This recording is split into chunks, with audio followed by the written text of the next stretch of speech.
Hello, Scorpio, Sun, Moon, Rising, as well as Venus placements. I hope you're well. Thank you so much for being here.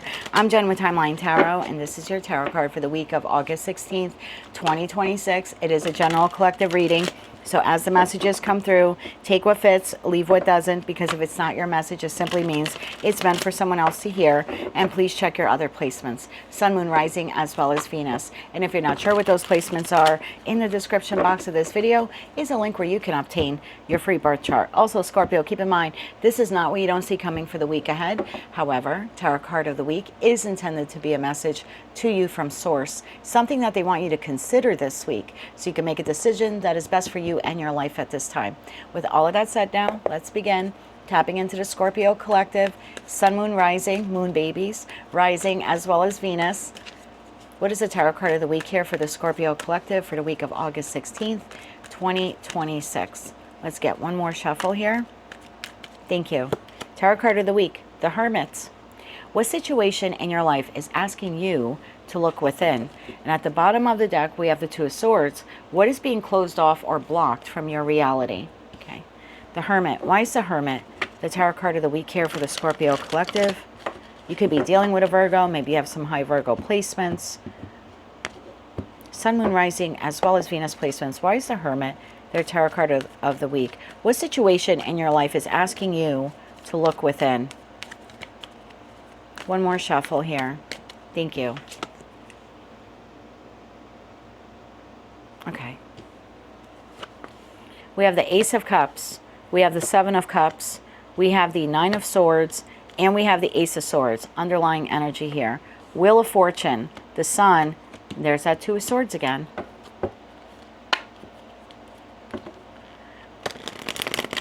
Let me get a couple more cards on the table, but I feel like you're blocking a path forward in a particular direction that could actually be very like fortuitous for you. Wheel of Fortune to the Sun card. I used an entirely different deck, and that's what Libra had as their outcome. I think it was Libra, yeah. So it could have been Virgo. No, it was Libra. But you're blocking it. You're blocking it, or you can't see it. Ace of Cups. Tell me about the Ace of Cups. Tell me about that Ace of Cups. One more shuffle. Thank you. The Queen of Pentacles, the Page of Pentacles, and Justice. I want to do a joint here. Seven of Cups to the Nine of Swords, because I feel your block is your mind here. Clarify Seven of Cups and the Nine of Swords here. One more shuffle. Thank you. The Four of Pentacles, yes. Ten of Swords and the Ten of Cups. Oh my God. Bottom of the deck, the Devil. This is the Devil's playground here. Eight of Swords, Nine of Swords, and we got the Devil at the bottom of the deck. There's something here. What is that saying? If you think you can't, you can't. If you think you can, you can. I know I totally botched that up, but this is basically your thoughts are becoming your reality. There's something here that you want. Situation, environment, connection, creative endeavor. Could be relocation with that Sun card because it's galloping on a horse here. Whatever this is for you, you have already identified it that this would make you very happy. This would make you very happy. And then you block it, consciously or subconsciously, because as much as you want this, whatever this Ace of Cups is, you think that, you know, it'll bring stability to your life, whether that's emotional or financial. Maybe it's both. You feel like it would be something new and fresh and exciting and balanced. And we got Venusian energy with Justice. That's Libra. Libra is ruled by Venus. So you have identified whatever this is as the golden ticket, if you will. Okay, big rock candy mountain, if you will. And then you start getting caught in this paralyzing rope-a-dope, if you will, with your mind. It's like your intuition is saying, this is going to be effing great. Let's do it, or let's move towards it, or let's open up energetically to it, or let's open up our heart space to it. And then your mind is like, what if it doesn't work? What if it's a failure? What if I get denied? What if I get rejected? What if I do? And you're living in the negative what ifs, and you're basically killing your Ten of Cups before it even has a chance to get to you, because you're ruminating on something here. Like, all the negative aspects. So let's say you're single, Ace of Cups, and you want to open up your heart to love. Maybe you're in a partnership and you've had some difficulty, but you want to reconnect with your person or bridge the distance between the two of you and strengthen the connection. Again, you see this person as your everything, or you would like to meet a person who, you know, is your everything. And when I say everything, I mean someone who will make you very emotionally content and build a life with you. And then you get caught in your head, what if I put myself out there and I get rejected? What if I just meet another jerk, or I just meet another jackass, you know, or what if I try to connect with this person, they hurt me again like they hurt me in the past? All those negatives are stopping you from meeting the person or bridging the gap between this person or warming up to this person, you know, reconnecting with them. The devil's got control of your thoughts when it comes to whatever or whomever this is. And same thing holds true, like to learn something new, to go back to school. It's all but I'm too old, or what if I fail the course you haven't even registered for and you're already considering failing it? You know, you're already contemplating, what if I fail it? What if I'm not accepted? I want to buy my own house, but oh, then I got to get a mortgage. What if I don't get before you even do anything, you're already saying you're not going to be accepted, you know? So this week, Source is asking you if the one thing that you're truly desiring, that you truly want to go after, again, situation, environment, connection, whatever it is, a business, learning something new, maybe expanding your current business, get control of your thoughts, because your thoughts are becoming your reality, and you are allowing the devil to take control of your thoughts. And there's just something here of like recognizing it, going inside and saying, yeah, I am, when it comes to this one thing, I am approaching it energetically from a very negative mindset. And it's either delaying you from doing this, or while you're in the middle of doing it, it's like preventing you from fully opening up to the possibility that this might actually end up being the best fucking thing ever.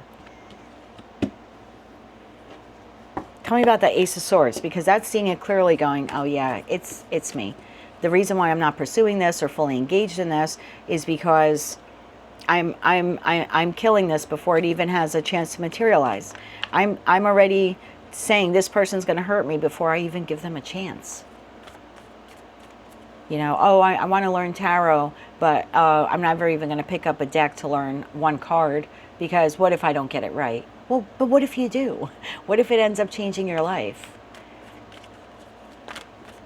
So the negative thoughts are either preventing you from doing this at all, or you're in the middle of this, again, whatever it is, situation, environment, or connection, but you're not fully open to it because you keep bracing for a worst case scenario.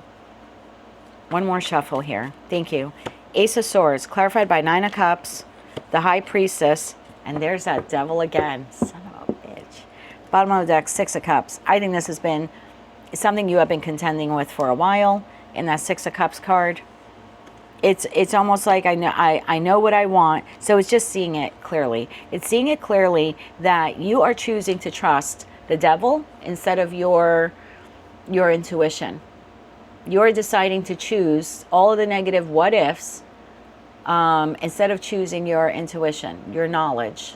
Not your fears, not your doubts, not your insecurities, your gut instinct. You're one of the most intuitive signs in tarot, and yet you're allowing this bitch right here sorry, you're allowing this right here to override that. And it's just seeing it clearly that maybe this is yours already, or you know, it's on its way to you, and maybe the only thing blocking it and them are your negative thoughts about it.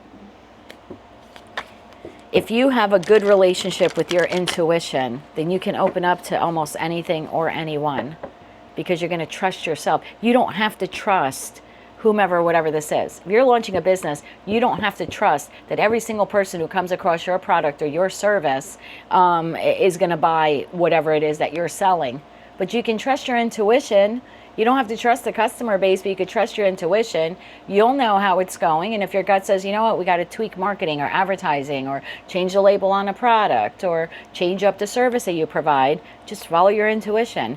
But you're never going to launch the business if you allow this to say no one's ever going to buy your freaking product or service. If you want this relationship to work, then trust your intuition. This person may hurt you. They may hurt you again. They may never hurt you again. You know, maybe it's a brand new person and you're judging them based on what someone in the past did. You don't have to trust the person 100%, but trust your intuition. And then when you see a red flag, you point it out and you address it.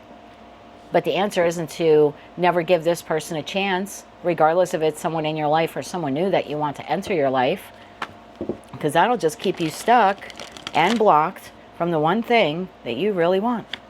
Let's get you 3 cards of advice. So this week, take control of your thoughts and start trusting your intuition more.